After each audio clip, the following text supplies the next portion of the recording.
Tuhan, Engkau Allah yang setia Tuhan. Engkau begitu baik Tuhan, Engkau begitu sabar Tuhan menghadapi kami Tuhan. Dan kami bersyukur Tuhan, hanya kepadamu Tuhan kami menaruh pengharapan kami sepenuhnya Tuhan. Terima kasih Bapa.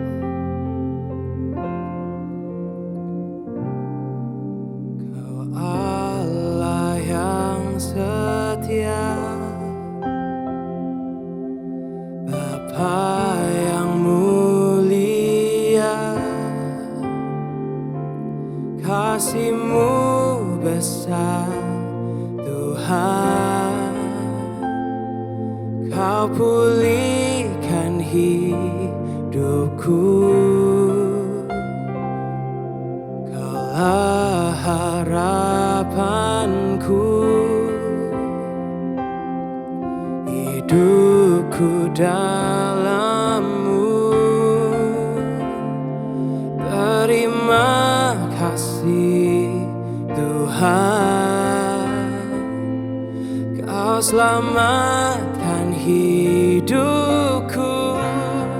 Dengan apa kan ku balas segala kebaikan-Mu?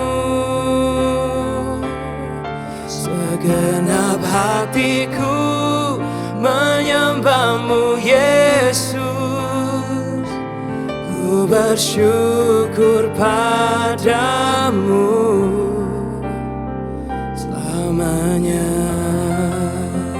Kaulah harapan kami Tuhan, Kaulah harapanku, hidupku dalam-Mu. Terima kasih Tuhan, Kau selamatkan hidupku. Dengan apa kan ku balas segala kebaikan-Mu? Segenap hatiku menyembah-Mu Yesus. Ku bersyukur padamu. Dengan apa kan ku balas segala kebaikan-Mu? Segenap hatiku menyembah-Mu Yesus. Ku bersyukur padamu. Dengan apa kan ku balas segala kebaikan-Mu? Segenap hatiku menyembah-Mu Yesus. Ku bersyukur padamu. Dengan apa kan ku balas segala kebaikan-Mu? Segenap hatiku menyembah-Mu Yesus. Ku bersyukur padamu selamanya.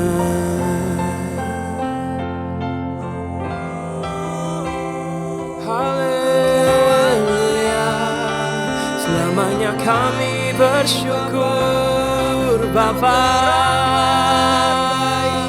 Oh, Kaulah harapan kami Tuhan. Haleluya, dengan apa dapat kami balas Engkau Tuhan? Oh,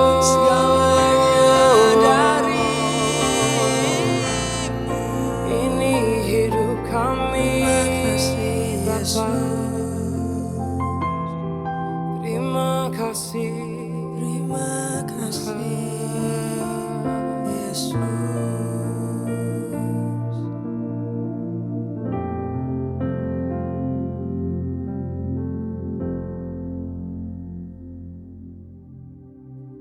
Shalom saudara sekalian, ketemu kembali kita dalam Rise Up yang akan kita baca dari Keluaran 14 ayat 14 yang berkata, Tuhan akan berperang untuk kamu dan kamu akan diam saja. Wow, kalau kita baca ayat di atas sangat singkat tapi sangat dahsyat, artinya buat kita umat Tuhan. Ada beberapa arti yang sangat mendalam kalau kita renungkan ayat tersebut.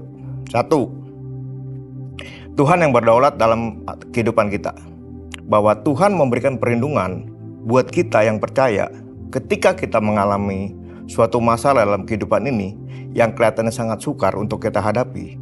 Tuhan menjamin bahwa Tuhan akan berperang untuk kita.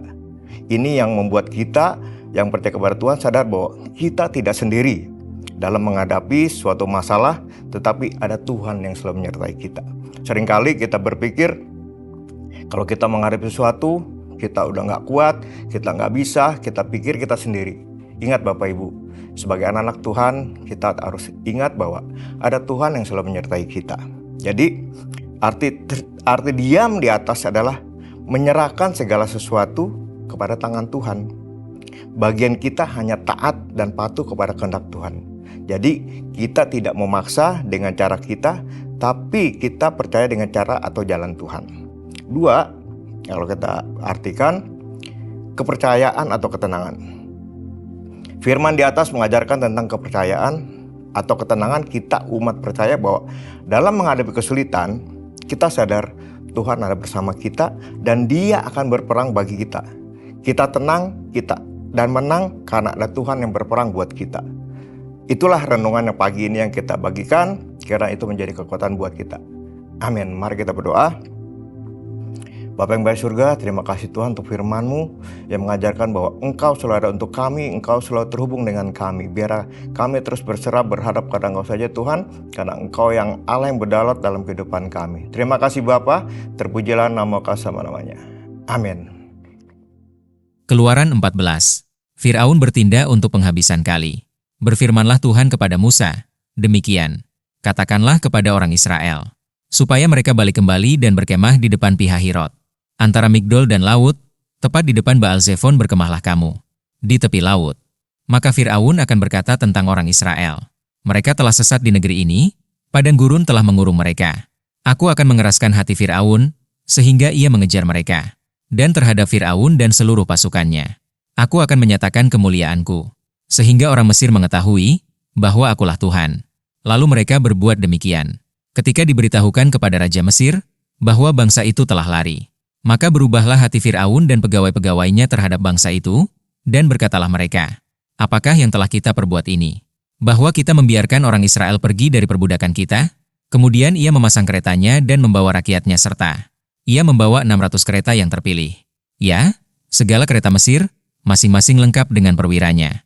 Demikianlah Tuhan mengeraskan hati Firaun, Raja Mesir itu, sehingga ia mengejar orang Israel. Tetapi orang Israel berjalan terus dipimpin oleh tangan yang dinaikkan. Adapun orang Mesir, segala kuda dan kereta Firaun, orang-orang berkuda dan pasukannya, mengejar mereka, dan mencapai mereka pada waktu mereka berkemah di tepi laut, dekat Pihahirot di depan Baal-Zefon. Ketika Firaun telah dekat, orang Israel menoleh. Maka tampaklah orang Mesir bergerak menyusul mereka. Lalu sangat ketakutanlah orang Israel. Dan mereka berseru-seru kepada Tuhan. Dan mereka berkata kepada Musa, apakah karena tidak ada kuburan di Mesir, maka engkau membawa kami untuk mati di padang gurun ini? Apakah yang kau perbuat ini terhadap kami? Dengan membawa kami keluar dari Mesir?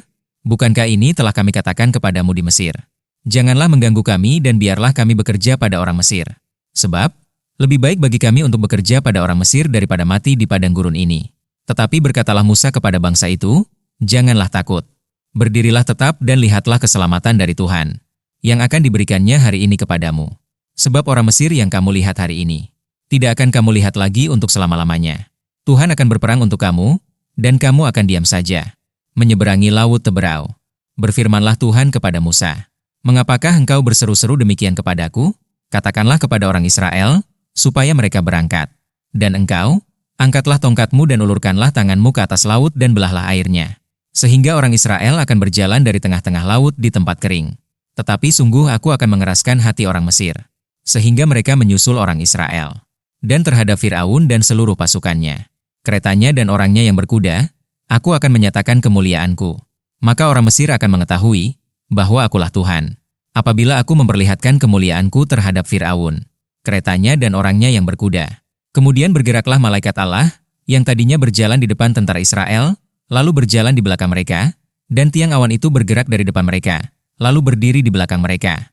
Demikianlah tiang itu berdiri di antara tentara orang Mesir dan tentara orang Israel, dan oleh karena awan itu menimbulkan kegelapan, maka malam itu lewat, sehingga yang satu tidak dapat mendekati yang lain, semalam-malaman itu. Lalu Musa mengulurkan tangannya ke atas laut, dan semalam-malaman itu, Tuhan menguakkan air laut dengan perantaraan angin timur yang keras, membuat laut itu menjadi tanah kering. Maka terbelahlah air itu. Demikianlah, orang Israel berjalan dari tengah-tengah laut di tempat kering, sedang di kiri dan di kanan mereka air itu sebagai tembok bagi mereka. Orang Mesir mengejar dan menyusul mereka, segala kuda Firaun, keretanya dan orangnya yang berkuda, sampai ke tengah-tengah laut. Dan pada waktu jaga pagi, Tuhan yang di dalam tiang api dan awan itu memandang kepada tentara orang Mesir. Lalu dikacaukannya tentara orang Mesir itu. Ia membuat roda keretanya berjalan miring dan maju dengan berat. Sehingga orang Mesir berkata, "Marilah kita lari meninggalkan orang Israel, sebab Tuhanlah yang berperang untuk mereka melawan Mesir." Berfirmanlah Tuhan kepada Musa, "Ulurkanlah tanganmu ke atas laut, supaya air berbalik meliputi orang Mesir, meliputi kereta mereka dan orang mereka yang berkuda." Musa mengulurkan tangannya ke atas laut. Maka menjelang pagi berbaliklah air laut ke tempatnya. Sedang orang Mesir lari menuju air itu. Demikianlah Tuhan mencampakkan orang Mesir ke tengah-tengah laut. Berbaliklah segala air itu. Lalu menutupi kereta dan orang berkuda dari seluruh pasukan Firaun, yang telah menyusul orang Israel itu ke laut. Seorang pun tidak ada yang tinggal dari mereka. Tetapi orang Israel berjalan di tempat kering dari tengah-tengah laut. Sedang di kiri dan di kanan mereka air itu sebagai tembok bagi mereka. Demikianlah pada hari itu, Tuhan menyelamatkan orang Israel dari tangan orang Mesir. Dan orang Israel melihat orang Mesir mati terhantar di pantai laut. Ketika dilihat oleh orang Israel, betapa besarnya perbuatan yang dilakukan Tuhan terhadap orang Mesir, maka takutlah bangsa itu kepada Tuhan. Dan mereka percaya kepada Tuhan dan kepada Musa, hambanya itu.